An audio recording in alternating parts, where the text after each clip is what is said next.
Olha só, ontem, na aula de ontem, a gente falou sobre o contexto histórico do Peru. Quais foram os povos, os primeiros moradores do Peru que deixaram uma cultura, uma história muito linda para esse bairro? E eu falei que foram 3 povos que foram os primeiros moradores do Peru. Primeiro, os primeiros moradores do bairro do Peru foram os indígenas tupinambás. Depois, né, nós tivemos a presença dos negros, que a gente chama da diáspora, os africanos da diáspora, que foram os povos bantus e os iorubás. E em terceiro, nós vamos ter a presença dos povos da Península Ibérica, Portugal e Espanha, principalmente os portugueses. Então, esses 3 povos deixaram na cultura, no ser do povo beiruense, traços da sua história. Eu não vou repetir quais foram os traços deixados pelos tupinambás, pelos portugueses, porque eu já comentei isso na aula de ontem, certo? Que depois vocês vão ver através de um vídeo que André está gravando. A aula de hoje,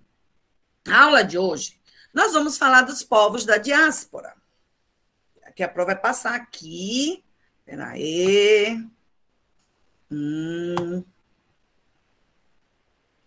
Aqui são os indígenas.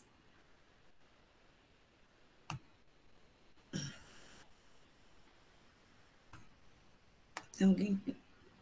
Só eu que posso liberar para entrar, né?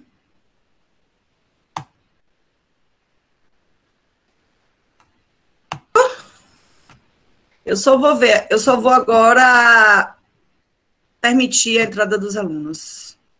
André, pode parar um pouquinho.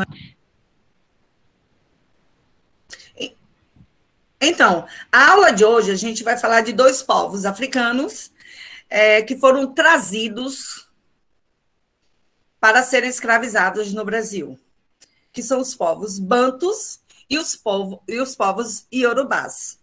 Eles fazem parte do continente africano e se encontra nessa região onde a prozinha está colocando o mouse.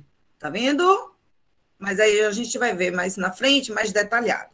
Pois bem, então quais são esses povos que a Pro, através da pesquisa dela, acha que povoou o bairro do Peru, que antes não era chamado de bairro? Era um arraial, que foi sede do antigo quilombo do Cabula. O antigo quilombo do Cabula foi um quilombo que abrangeu 17 bairros de Salvador. Beiru, Arenoso, Sussuarana, Pernambués, Resgate, Cabula 6, Cabula 1, Cabula não sei quantos. Tudo isso era um quilombo e que foi desarticulado em 1807 pelo governador do Conde da Ponte, né? Eu já falei também na aula passada sobre o Negro Beiru, qual originou o nome do bairro. Mas até voltarei a falar sobre isso. Então, através da pesquisa que eu fiz, as leituras, eu descobri que os povos bantus e os povos iorubás deixou uma herança cultural muito grande no bairro do Peru e que chegou até os dias atuais. A primeira leva de negros africanos que foram trazidos para o Brasil foi em 1549 para a capitania de São Vicente, em São Paulo, em substituição da mão de obra escrava indígena. E aí eles alegaram, né?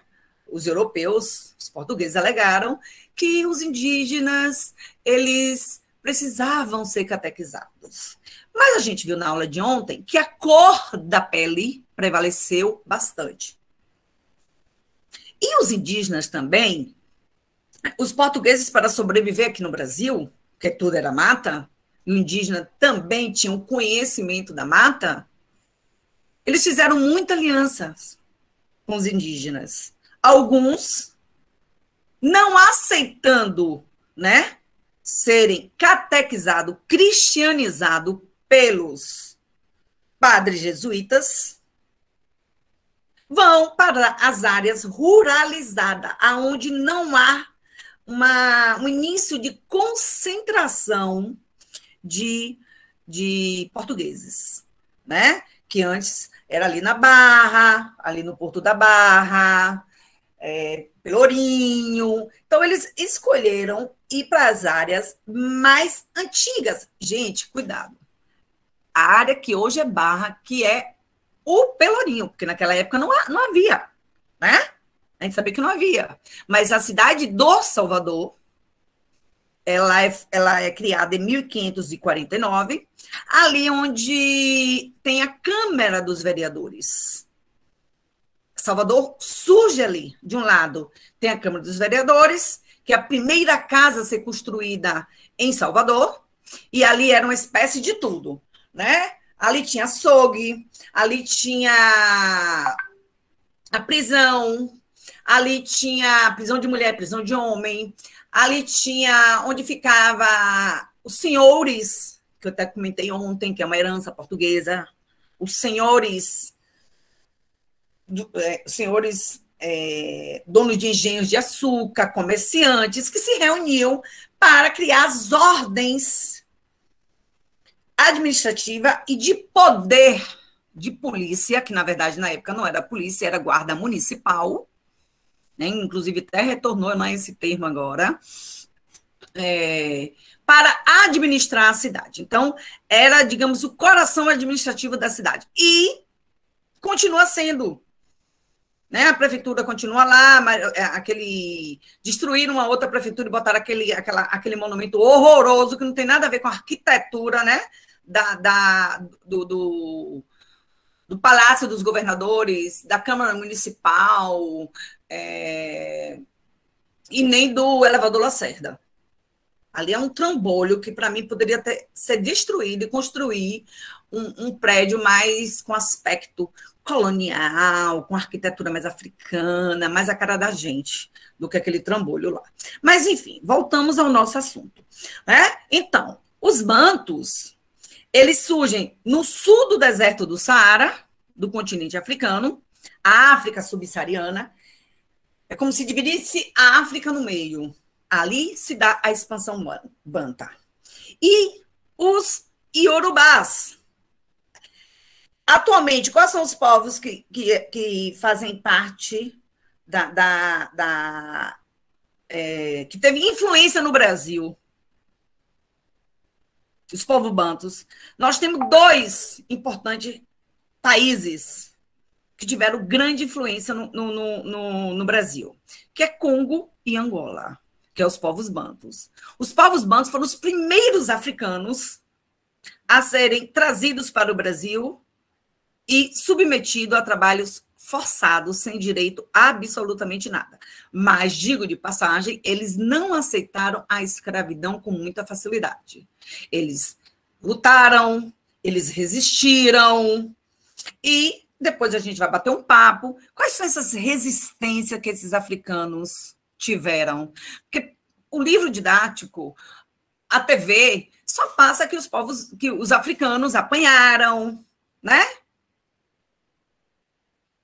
Só passa o lado ruim. Mas cadê o lado bom? A Verônica está construindo um museu virtual do Beiru para mostrar como foi forte essa cultura banto e iorubá no território do Cabula e exclusivamente no bairro do Beiru. E tem um outro povo também que teve uma influência muito grande, daí veio, né? Não veio, aliás, foi trazido, porque vai quem quer. O africano não veio da África para ser escravizado no Brasil, ele foi trazido para ser escravizado no Brasil.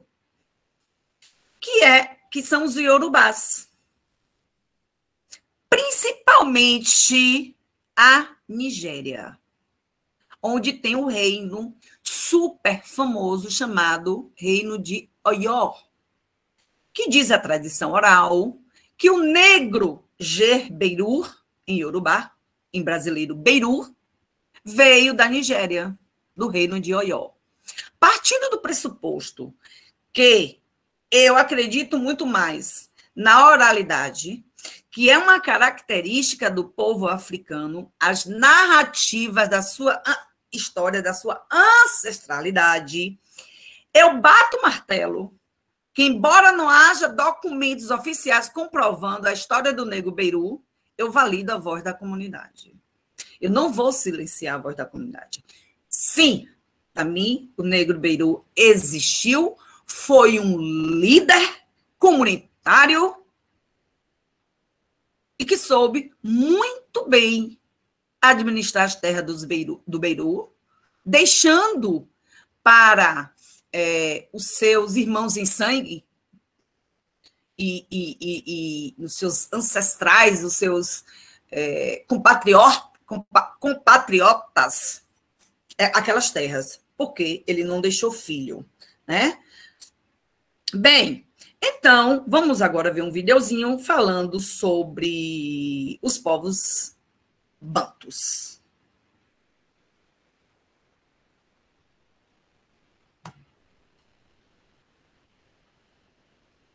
Thales?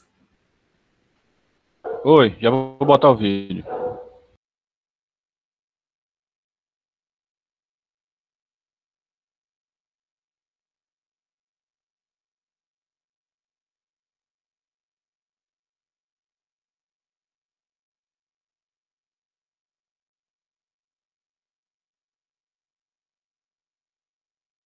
Preste atenção no vídeo que a gente vai comentar. Thales está sem som.